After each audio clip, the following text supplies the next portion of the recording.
Peter, what do you see as the biggest hurdles and opportunities for Westchester in its transition to clean energy? Well, I have a few here, but not that many. Environmental justice. You know, Anjali is and we both are, and a lot of people actually are focused on this. I know with the CLCPA, it's a key component. You know, down county, as we call it, you know, the southern portion of our county is in dire need of really some assistance and help. You know, across the board. Our sewage system is antiquated and really needs to be brought up to speed. We have hired somebody specifically, Mike Kaplowitz, to look at this. So we created a whole new position to actually look at this. But that sewage consolidation, I know that you guys are working on a project there on your side, but 50% of the sewage goes through Yonkers. And you know, some of the pipes are old, and you know, it's a massive project, and we're going to need some help there. I say the other big thing is, and it was mentioned earlier, I think it was Nancy Barr actually, is just kind of getting outside of the choir. You know, I look around here and I know most of you all. I want to know people that are not, you know, not a part of our choir. We really need to get outside that. We need to reach some of these recalcitrant folks that, you know, are just really slow to pick up on what's going on. And, you know, a lot of times these are the people that are doing the real work. You know, the building managers, the facility managers, or, you know, the people who are fixing your cars or whatever. We really need to reach them. I think even within our government facility, our government workers. And the other part, I think Michelle's going to get on it, is just transmission. There's a lot of these great projects that are going on, you know, with solar, wind off the coast of Long Island, and I just want to make sure that we here in Westchester get our fair share of the renewable energy. So I see that as just not really an obstacle, but something that's you know, I'm concerned about. And then just the hardening of our infrastructure. And you know, we plan on that. We have a very good planning department, environmental planning. And just, you know, you drive along, well, you're taking a train up to Ossining, and look how close you are to the river there. But also our wastewater treatment plants. We have 6 of them. They're in good shape, but they're going to need to be even, you know, further hardened. They're all right on the water, obviously, either the Sound or the river. So those are my concerns. I definitely think it's fair to say that transmission is in fact an obstacle, and that is one of the things actually Governor Cuomo has included in his renewable energy siting proposal, the title of which I always forget, the new Article 23. So we agree. Those are definitely some challenges that I think the state recognizes in trying to address. Radina, can you talk about existing accessibility issues in Westchester related to clean energy, specifically for residents who live in apartment buildings or multifamily homes, and what barriers exist for low-income communities, in particular in Westchester, when it comes to participating in a clean energy future? Sure, and I will give not a disclaimer, but a clarification that these barriers really apply to any multifamily buildings. It's not limited just to Westchester County.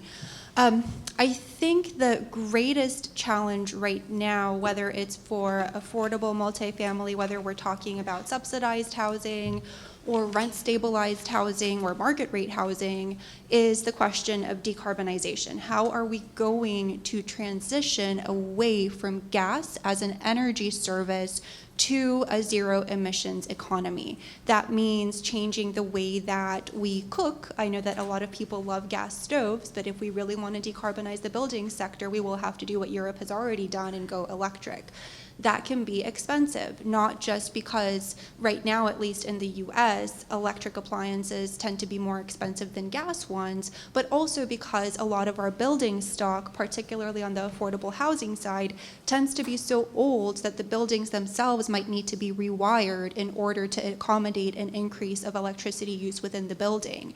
So there are structural barriers that we need to address in addition to the financing costs I talked about earlier, and actually investing in clean energy solutions. Another challenge that I know several folks today have already spoken on is getting the word out, making sure that people understand what options are available to them in terms of financing and actual technologies. And that doesn't necessarily apply just to the owners or property managers of multifamily buildings. I think it's incredibly important for tenants as well. And this is where community-based organizations, weatherization providers, libraries, and other civic institutions can be real partners in the clean energy transition in terms of making sure that we're building a conversation around it so that it's not just, I think, Peter, you said it really, really well, it's not just the people in the room who are already in the know talking about these things, it's not just property managers who are already paying attention to energy issues, creating a dialogue and a broader movement within communities to put pressure sometimes and to make requests to our property managers and landlords to make change. And I speak as a White Plains resident who lives in rent-stabilized housing here in White Plains. And I can speak from experience and say that my property owners, I think, are great people and they're doing their best, but I don't know that they know what their options are. I don't know that they understand what they may need to be thinking about. They're probably not thinking about the 85% by 2050 greenhouse gas reductions, let's be honest. So it's a broader conversation shift.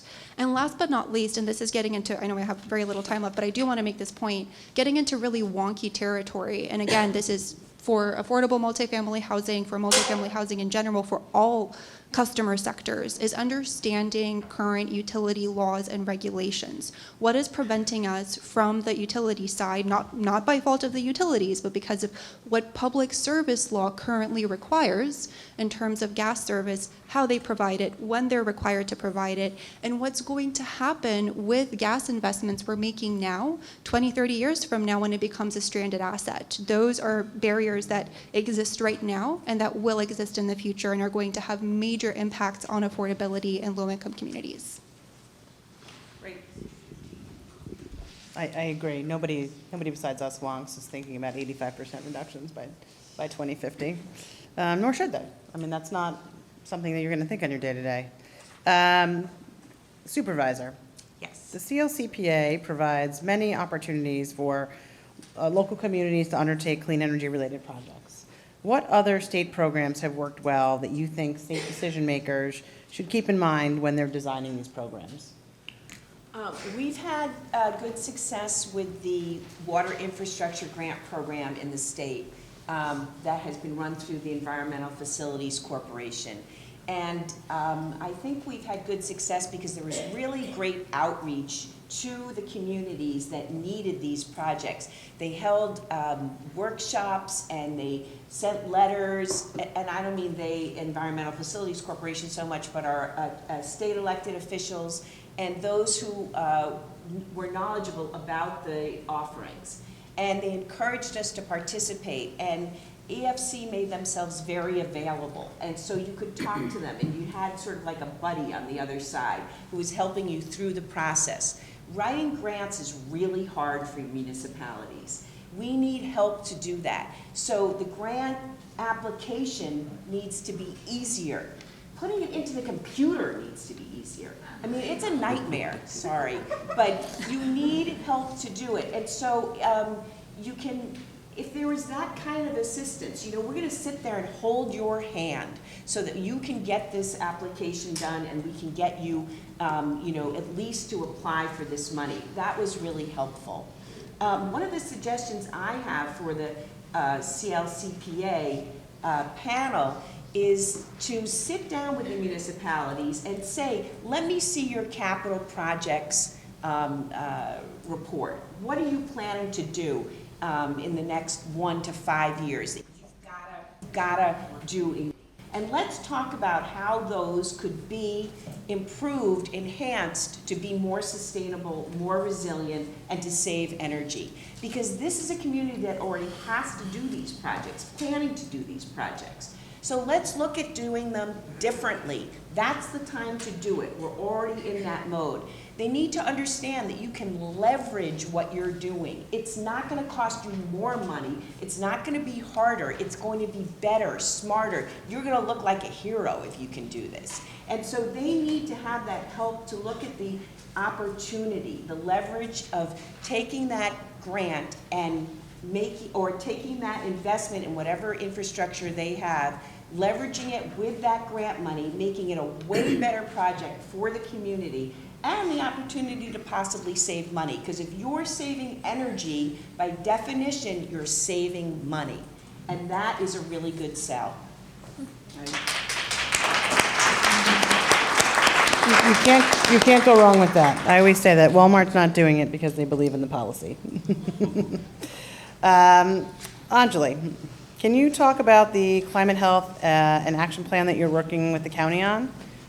What is the process for developing the plan, and what are some of the remediation practices or projects that are being considered to address some of the existing environmental hazards or to prepare for future climate impacts? Thank you. Yeah. So as part of the Westchester County Climate Crisis Task Force, we're working on plans to address health and community resilience within the context of expected climate change projections in our region.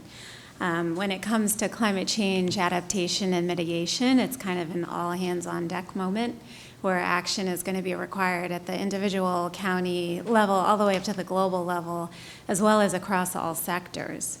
So we're very fortunate to have been able to pull together a high-level team from across academia, community-based organizations, local, county, and state government to help develop science-based action plans at all levels. We're focused on developing partnerships between universities and community-based organizations and government in order to best leverage the expertise in all of those areas to maximize the potential for developing action plans that are actually implementable and realistic. So in January, I'll overview quickly 2 projects that we began in January. One is a partnership between New York Medical College and the county health department to help them, and it's being initiated as part of a capstone project. So it brings in the youth, it brings in training, it brings in real world projects, and it does something hopefully that's useful. So the Department of Health currently doesn't have a climate and health focus. So this is an effort for the students, the class is helping them to develop a climate and health focus by implementing a framework called the BRACE framework, which the CDC developed just for this purpose. BRACE stands for Building Resilience Against Climate Effects. And they're focused on assessing what has been done, what is currently being done, and what remains to be done across all county departments as it relates to climate and health.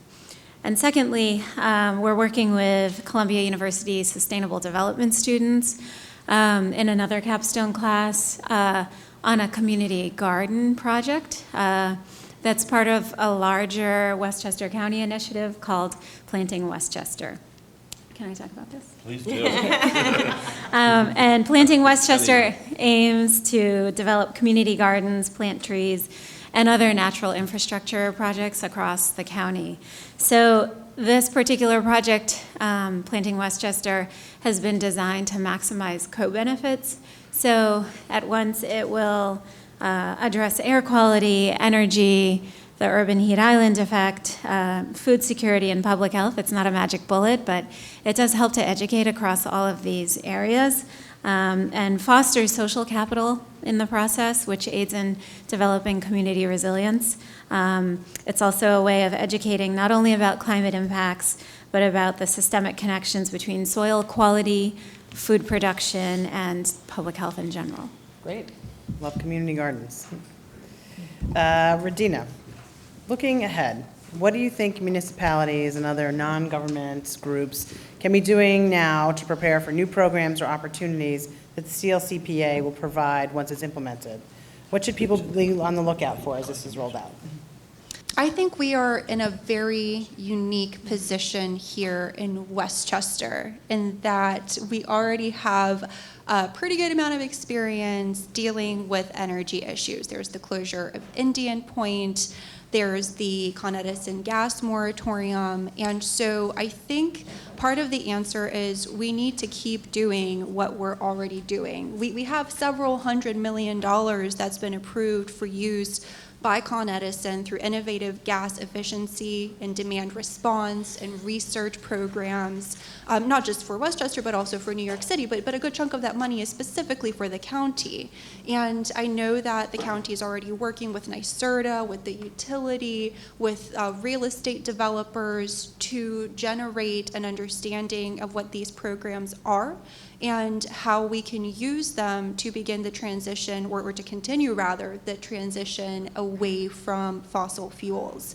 And I'm going to sound a little bit like a broken record, but I think one of the biggest challenges is getting people to understand what the existing options are, because we know that there is almost $2 billion in funding coming through for energy efficiency in the next few years that's already been approved, separate from the CLCPA.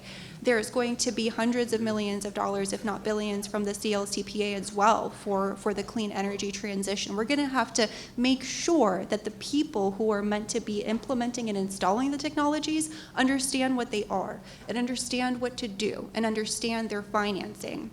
And I think one of the most innovative things I've heard of recently is something I've heard commonly called a one-stop shop.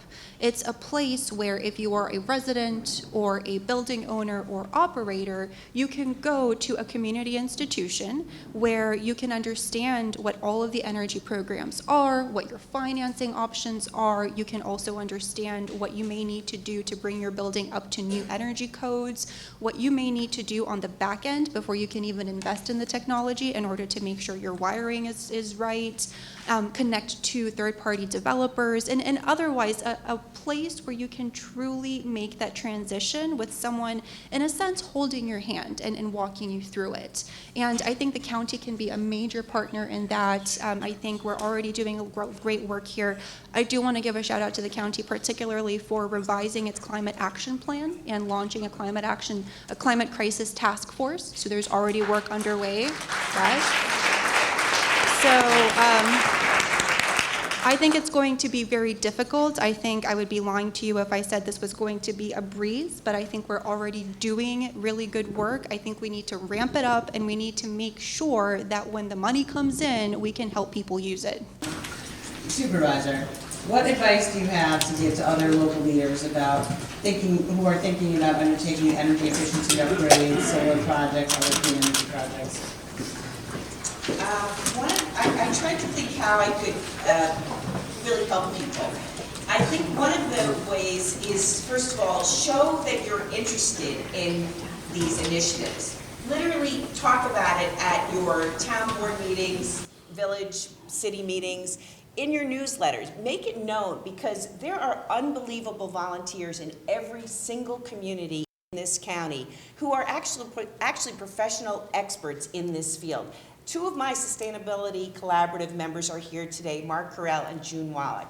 They are experts in their field. Their time, energy, and advice is invaluable. And you have them in your community too.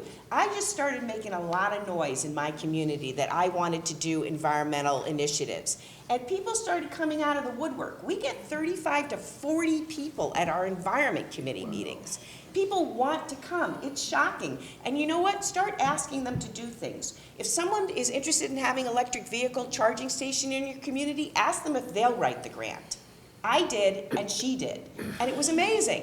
So we've gotten a lot of grants that way, where I'm literally ask your volunteers, rely on them. They have their ears to the ground if they're professionals in this area or they're really interested in it.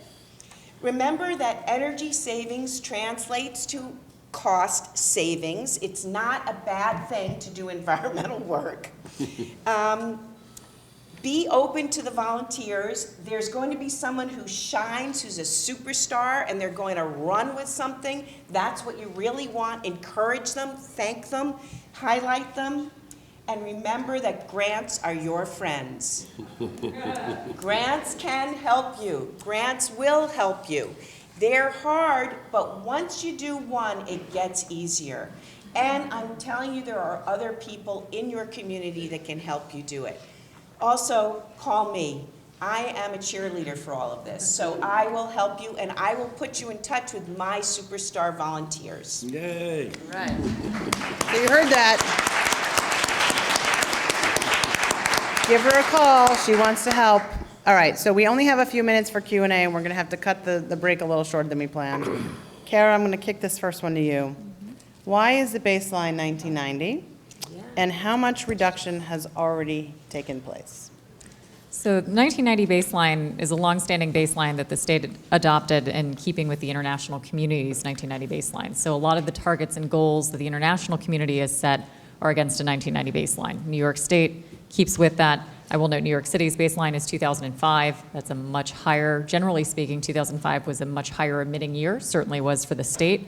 So 1990 is a more aggressive baseline, and again, is generally in keeping with international standards. And sorry, the second part was?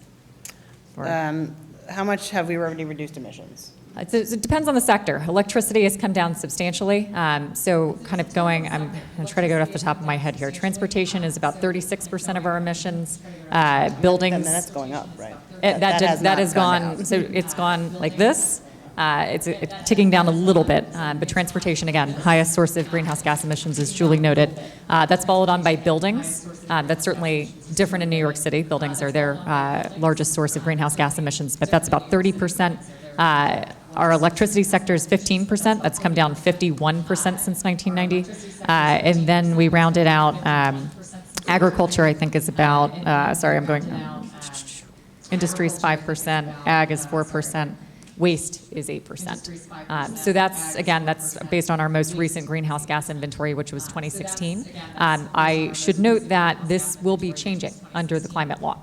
The climate law requires us to produce, and by us I mean the state, DEC, and NYSERDA working together as we do on our current inventory. We will be using 20-year global warming potentials. Right now we use 100-year global warming potentials pursuant to IPCC and EPA protocols. We will be moving from 100-year global warming potentials to 20-year global warming potentials, which I imagine most folks in this room understand usually kicks up methane's impacts substantially. So again, we'll see how things evolve once that report goes forward. So use the information I'm giving you today with a note that this is going to change as we produce a new report pursuant to the law. Great. Peter, I'm going to ask this one because it's near and dear to our hearts because we are pushing for this in a big way. How can the county help local school districts transition to electric school buses? This is a big priority for the league. I'm not Or sure. someone else. If Peter can't I mean, answer that really, I question, wish Tom Roach was here because, they have done that, but I'm not sure how much purview we have over the school districts. I know that's really kind of a separation there.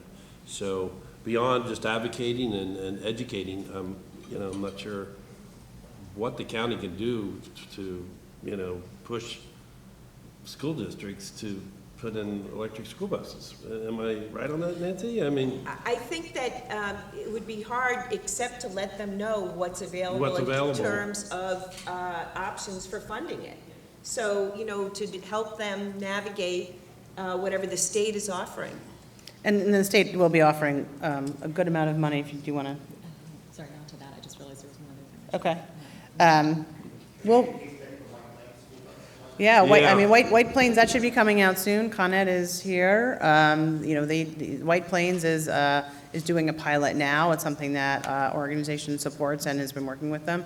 And they're working on, and I think they're getting ready to release a white paper related to the efforts that they've had, where in White Plains they're actually doing something called vehicle to grid, because school buses don't run all the time, unlike your transit buses, which do. Yep. So that's a good idea. Here's a question, that there are some communities where there are restrictions on putting rooftop solar, or restrictions on that. Has there been any thought on how you can unleash the private sector and allow having some kind of consistency within the county so that there's not this restriction? I would assume that would be legislation. you know, that you would have to come up with legislation to kind of push that edict out. We really do have a home rule basis here in New York State and specifically in Westchester. So, it's unfortunate. I know of a community that's right next to mine, and they took pride in the fact that they were creating a local ordinance that was for solar installations. And really all it was just restricting it. It was, no solar on the front of the house, no solar ground mounted, it was not. They were streamlining the process, yes, but they were streamlining it because they were minimizing. It's a certain community just the south of mine, I'm not going to mention them. But, yeah. If only NYSERDA perhaps had a model ordinance. Yeah. But there are model ordinances out there. NYSERDA does in fact have a model ordinance. Yeah, that'd be a good question for Michelle over here too. Okay, great. So ask on the second panel. Are there plans to incentivize older building stock with low-income residents to become more energy efficient? Go ahead. Yes. So I think within the nearly $2 billion that I mentioned that's already been approved by the Public Service Commission for energy efficiency programs and heat pumps, a minimum of 20% of that is supposed to be directed by the utilities to their low and moderate income programs. And exactly how that's going to look and how it's going to be implemented is going to be a critical process that I'm sure PACE and other groups in this room are working on. But I do think that that's a really important initiative. In addition, Kara mentioned that the CLCPA does include the requirement that 35% of overall benefits of spending related to CLCPA implementation flow to disadvantaged communities. Again, there's going to be questions about how that's defined and exactly how it's done. So the devil is going to be in the details, but the money is there in terms of commitments, and it's just a question of how we roll it out.